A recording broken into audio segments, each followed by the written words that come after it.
Danny Flexen here for SecondsOut. Delighted to be joined once again by Hall of Fame promoter Frank Warren. Frank, how are you? All right, mate. How are you doing?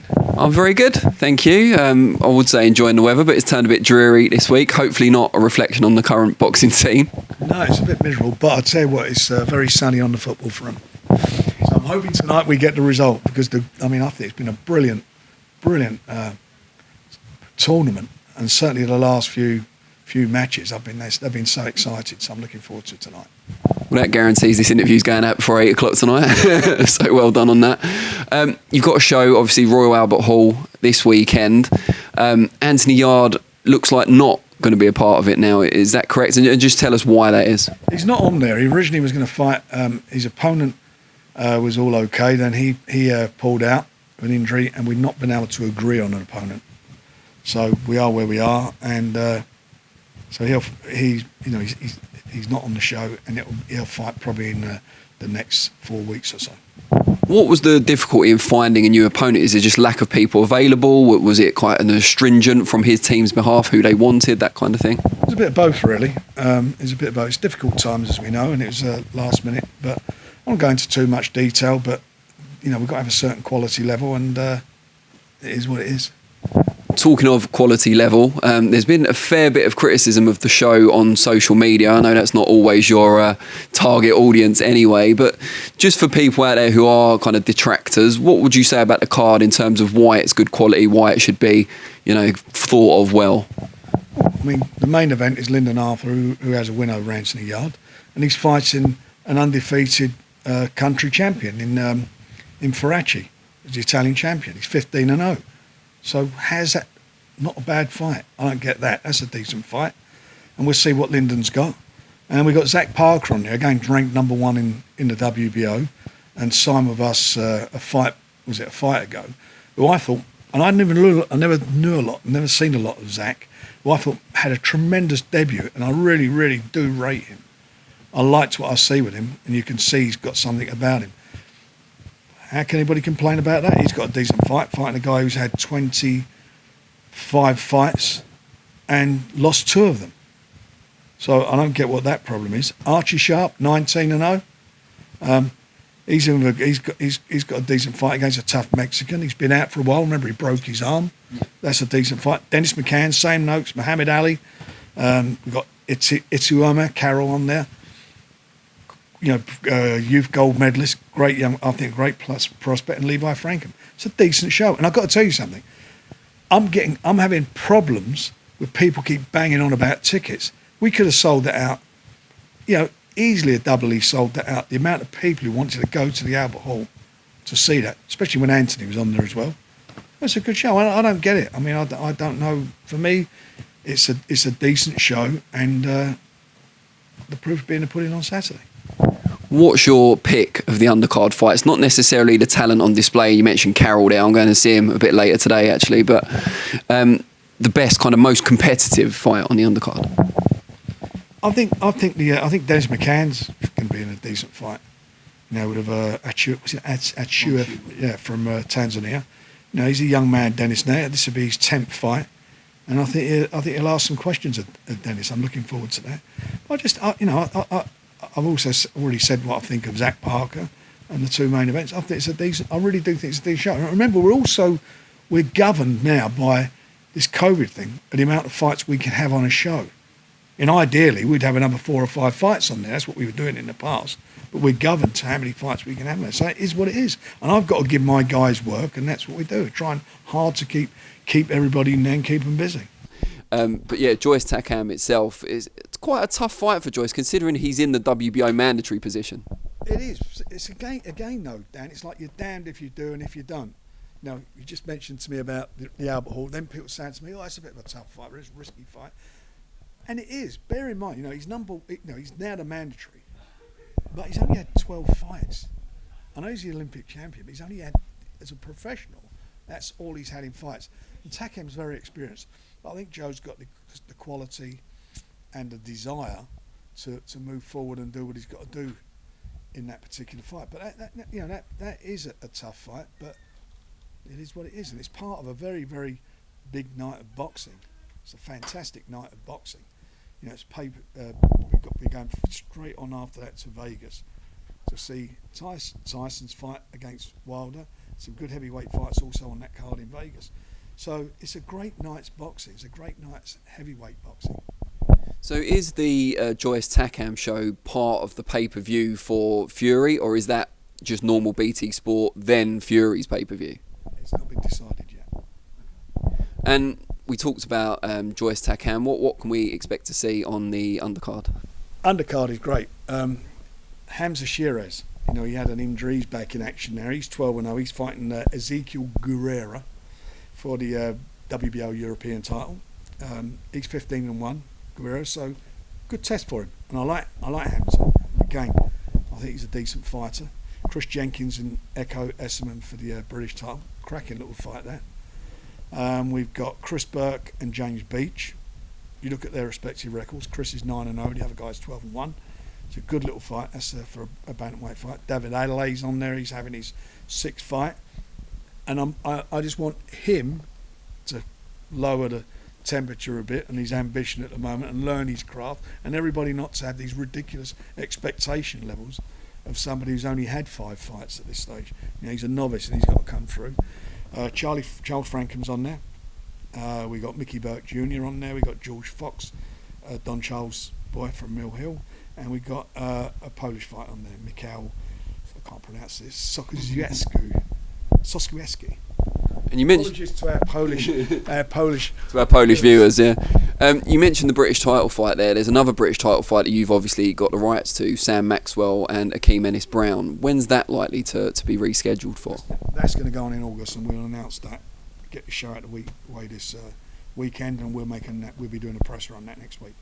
Do you think if it hadn't been for the pandemic, you'd be promoting throughout the summer? Because often in boxing, you see like no boxing taking place during the summer months. I think what happens with us, Dan, we never did shows in August because it was a holiday time for the Brits to go abroad, so it was difficult to get gates. In fact, the pandemic shut everything down, and people weren't allowed to go abroad. You know, and certainly last year, we were just trying to keep boxing relevant during the lockdown and so forth. But we're doing a couple of shows in August. Are you going out for Fury against Wilder? Obviously, you've had COVID, unfortunately, but you've been double jabbed since. So, are you going out to watch it? Yeah, of course I'm going out there. I'm going to go out there for that. As you say, I've been double jabbed. In my life, I've probably been trebled and quadruple jabbed. But anyway, I'm going out for that and to see it. Yeah. What are you expecting from that fight? Because obviously Wilder's talking a good game, but it's hard to shake those memories of just how dominated he was in the second fight. You know, look, I keep saying it. I said, not sort of an after time, I said before, I always thought Tyson had his number, and I said he would stop him in the second fight, which he did do, and his tactics were spot on. And I'd be very surprised if he doesn't do the same thing. I just look at what can Wilder do any different. And, is he going to change his style at his age? Is he going to become a boxer? He can punch. We know he's a good banger. But in the first fight, Tyson took 2 best shots, and certainly that last round, he took that shot, got up and was winning that round at the end of the fight. I just don't see what you can do. But having said that, Tyson can't afford to be complacent. And in some ways, Tyson's got everything to lose on this. He's got nothing to gain. And then the other side of it is that if Wilder beats this, gets beat by Tyson again, where does he go from there? So his whole career is on the line. So the things he's saying, forget about all these silly excuses, but the things he's saying and his desire to want the rematch, he must fancy it, unless he's got some sort of, unless he's a masochist, I don't know. But it seems to me that he's really worked hard legally, and also the fact that he wants to redeem himself. He's got rid of his trainers, which, when he looks back, hopefully in later life, he'll look and think to himself that Mark Breland did a really good job for him and saved him a lot of punishment by doing what he did on the night. And I've got utmost respect for Mark Breland. But he's now got Malik Scott looking after him. I don't know what Malik's credentials like as a trainer. You promoted him against Derek Chisora, didn't you? I know I promoted, but he's also been in the camp with them apparently all the way through. For quite a few of his fights. So they obviously got some sort of rapport going on. Who knows? Maybe they think they spot a weakness in Tyson's armour. We will see. But I just feel that Tyson will have too much for him. Let me talk to you about a couple of comments both fighters have made in the build-up to the third fight. Starting with Wilder, he said earlier this week he plans to end Tyson's career, and he implied he wants to end something else as well. We presume he means, unfortunately, perhaps his life, in the way he talked before about getting a body on his record. He didn't say it outright, but that seemed to be the direction he was going in. Is he just kind of hyping himself up a bit? Well, I hope that he is. I mean, there's better ways to hype yourself up and make stupid, crass statements like that. Anything to talk about bodies and death in boxing is, I find it quite offensive, when you think of some of the tragedies that have been in boxing and people who have, the few people, it's a rare occurrence, but people have lost their life and people who've suffered from boxing, have had life-threatening injuries from boxing. So you don't want to hear that stuff. If he thinks he wants to knock Tyson out and do that's fair enough. If you think that's a way you can end fights, but the rest of it is just crap talk. A bit like, wearing a costume that was £50 too much and horseshoes in the glove and all the rest of the crap that went down. It's stupid talk. Best man won on the night. And he should take a lesson out of Tyson's book. The first fight, Tyson got absolutely robbed. He won that fight fair and square and got robbed. He never complained once. You know what he did? Let's get the next one on and showed the world who was a better man on the night. That's what he should be doing now. Show the world. If he believes in what he is, he believes in himself, then just actions speak louder than words. Get in there on the night and do the business. And comments Tyson's made, I think maybe this morning or last night, is that regardless of what happened, well, I'm assuming he believes he's going to beat Wilder with no problem, but after that, he wants to have another fight this year. He said regardless of who it's against, he might make a voluntary defence. Before we talk about how feasible that is, does that suggest that Tyson's got it in his head that the Joshua fight is not going to happen this year now? I don't know. Look, listen, first of all, Joshua's got to come through his fight with Usyk. So until that's all over, who knows? I'm sure he will fight again this year. Me, I'd like to see the guy in the opposite corner being AJ. And I've got to tell you something, no one will be cheering more for him, more for Joshua than me in September. We will be cheering and willing him on. He can't afford to make a mistake. He's got a tough fight. If it's not Joshua and Fury is determined to fight again this year, how difficult is that for you to put him on based on the fact that he wanted a fight at the end of the year last year and that was an issue because of finances not meeting the requirements of the type of fight he was going to have? If he decides to have a voluntary, how difficult is that? Well, look, I think first of all he's got to get this fight out of the way and then that's a decision, and then wait to see what happens in September. He wants to fight at the end of the year, that will happen.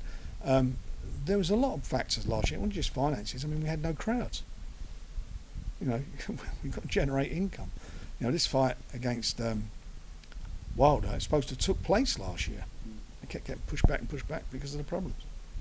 On that subject, what's the latest you're hearing in terms of allowances for crowds, either from the board, from the government, from both? Well, we're only allowed 1,000 in for our show on Saturday, and from the 19th onwards, it should be full crowds. Great stuff. Yeah, fingers crossed all around. Now, talking of the heavyweight scene, some news broke literally in the last hour that Derek Chisora, someone you've worked with at length in the past, is no longer going to be working alongside David Haye as his manager anymore. Does that open up any sort of opportunities? I know you've approached him about the Dubois fight, for example, in the past. Will this potentially make things easier? Well, I don't think it's difficult from David. I mean, I like David, and when I think how it go back to the years, when he fought in Enzo, we sort of couldn't stand the sight of each other. But I quite like David. He's very knowledgeable, and I think he's done a good job with Derek. I don't know what the reason is they're parting, but anyway, it is what it is. But as far as Derek's concerned, there's some fights there we'd love to make with him. Not a problem. There's not just with Daniel, with Joe. Let's see how Joe comes through. There's some good fights to be made there. You've said before about Derek Chisora appearing on Sky Sports box office, considering his record and the stage he's at in his career. Would it make it difficult then for you if you wanted to put Chisora against one of those guys on BT box office, given what you've said about him in the past? What I said about him is that it was the fights, it was the fight itself, who he was fighting. That's where I'm at with it. You know, that wasn't a pay-per-view fight. And, you know, if suddenly one of our guys, you know, when I think they are captured in the public imagination, if we feel the only way we can make that fight, then we'll do it on pay-per-view, if need be. I mean, it's not like we've overwhelmed our fans or customers with pay-per-view fights. We just haven't done that. And that's been part of the problem with when we were talking to Derek, because of the monies that he wanted. So we'll look, if we could do a deal, we'd do it, and then we'd consider how it's going to be broadcast after that. You actually took Joyce off of pay-per-view, which pleased a great many fans, I'm sure. No, but for the greater good. Yeah. Looking at your stable now, I know obviously BT do pay-per-views outside of the UK anyway, but looking at your stable in the UK boxing scene, what future fights do you envisage that could become box office attractions? I think there's a few there. I think, you know, you look at, let's stick with heavyweights for a minute. I think, you know, if Joyce comes through, if Usyk was to win, Usyk's got to defend against him. I think it's a pay-per-view fight, especially if Usyk beats Joshua. I think Daniel Dubois, if they have a rematch down the road, that's a pay-per-view fight. It'll be a pay-per-view fight by the time it happens, because they both moved up in the world rankings. You know, one's a interim champion in Daniel, and he's going to fight for some version of, or for WBA heavyweight title. So, you know, fights like that. I'd love to do something with Buatsi, if we could do something with him and with one of our three light heavies. There's some good fights to be made there. There's some good fights to be made in pay-per-view, but, you know, you take it as you got to take it as the opportunity arises and the fight that you can put together, and then you make that decision. Let's talk about TV for a minute. You're obviously incredibly happy with your partnership with BT Sport. What's on the horizon there? Are there anything in the pipeline in terms of their coverage? Are they going to be adding more shoulder programming, for example? Any extra shows, anything like that? We'll be making an announcement again next week regarding a little series that we're putting together. Can you give us any sort of hint as what that might include? It will include an announcement next week about the series we're putting together. We'll let you know, viewers, next week. The fact that BT, judging by what you've just said, are increasing their commitment to boxing, given the current uncertainty, you might say, around Sky and the new kind of developments at DAZN, that's got to be a good thing for you guys, that BT, while everything else is going on, are increasing their commitment, increasing, their dedication to boxing. What they're doing, they're showing what BT are doing. They understand the problems we've had over the last 12 months or 15 months, where we've only had at times it was 6 fights on the show, 7, now it's 9, and it's been a problem because a lot of guys we've not been able to give them work, and we've got about 6 guys who we signed who've not even been able to make their debuts yet. So it's very frustrating. And it's sad for them. So what we're trying to do is to structure something that we can get things on track and move forward. I don't know where we're going to go with the future of what we do on big shows. Whether the board, for example, will allow us to put on more than, say, 9 or 10 fights on the show, because there's been a problem with doctors over that. And if you haven't got doctors there, you can't obviously. You haven't got the medical safeguards, then you can't do it. So. Those days where people say, the show starts at 4 o'clock in the afternoon, they all get pissed off at last all night. But they forget, we're giving fighters jobs. If we don't do that, then it's, how are they going to work? So we've got a massive hole. So if you're doing, say, 15, 20 shows a year, and you're losing 5 spots off of that, that's a huge amount of bouts. So you've got to make that up somehow. So that's what we're working on. I would like to get some more kind of 10 o'clock main events, though, to be fair. I'm not as young as I used to be. Listen, I'm the same as you. Don't worry about that. I'm older than you. I don't mind the 4 o'clock. We should put the main event on at 4 o'clock in the afternoon and have me. I would love that. Go to bed, but no. But we're trying to. It's what it's like. You're trying to get it at prime time. Also, you're looking for ratings. So the name of the game is to try and find a slot that you're going to achieve a maximum rating for the main event. It's not just, let's do that because everybody, it suits you or suits me. It's all about how we achieve the best rating. And the bigger the rating we get, the more flavour the channel BT, Sky, whoever it may be, have for boxing. If you're delivering ratings and it's a ratings winner, then you'll get their support. Ratings start slumping because you've got poor scheduling and you're putting your slots on at the wrong place, then you're in trouble. So that's sometimes why it is a little bit later. You broke the news on Seconds Out not too long ago of Sky Sports' new plans regarding boxing. Still a lot of kind of gaps to be filled into that. But have you heard anything else about what they might be planning? Apparently they're going to work with a variety of different fighters and managers.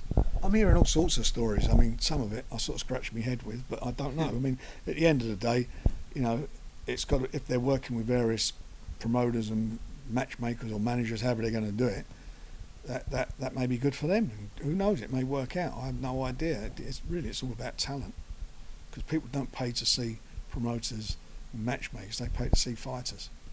Now, you talked about talent, but your definition of it may be slightly different from DAZN's, who unveiled their new talent lineup, referring to kind of commentators, presenters, pundits not too long ago. What did you make of it? And importantly, had you heard of everyone that was on the list? I've heard of some of them.